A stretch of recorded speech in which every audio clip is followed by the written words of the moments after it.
আসসালামু আলাইকুম ওরহমতুল্লাহ বারাকাতুহু।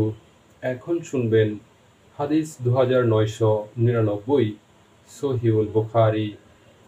হিশাম রহমতুল্লাহ আলাইহি হতে বর্ণিত, তিনি বলেন, আমার পিতা বর্ণনা করেছেন যে উসামা ইবনু জায়দ রাদিয়াল্লাহু তাআলা আনহুকে জিজ্ঞেস করা হয়েছিল যে বিদায় হজ্জে আল্লাহ রসুল সাল্লাল্লাহু আলাইহি ওয়াসাল্লাম কেমন গতিতে পথ চলছিলেন।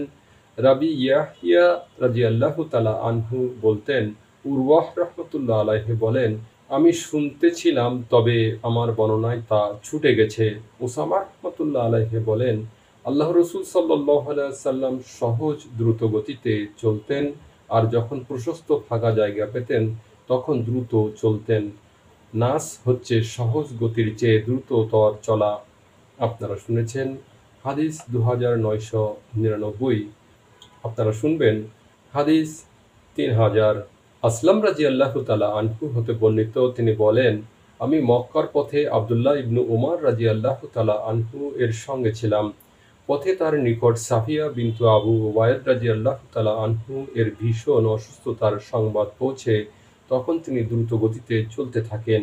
এমনকি যখন সূর্যাস্তের পরে লালিমা কেটে গেল তখন তিনি উট থেকে নেমে মাগরিব ও এশার সালাত একত্রে আদায় করেন। আর আব্দুল্লাহ ইবনু উমর রাদিয়াল্লাহু তাআলা আনহু বলেন, আমি নবী সাল্লাল্লাহু আলাইহি ওয়াসাল্লামকে দেখেছি, যখন তার দ্রুত গতিতে চলার প্রয়োজন দেখা দিত তখন তিনি মাগরিবকে বিলম্বিত করে মাগরিব ও এশা উভয় সালাত একত্রে আদায় করতেন। আপনারা শুনেছেন হাদিস 3000। এখন শুনবেন 3001। আবু হুরায়রা রাদিয়াল্লাহু তাআলা আনহু হতে বর্ণিত, আল্লাহ রাসূল সাল্লাল্লাহু আলাইহি ওয়াসাল্লাম বলেছেন, সফর আযাবের একটি অংশ, যা তোমাদেরকে নিদ্রা, আহার ও পান থেকে বিরত রাখে।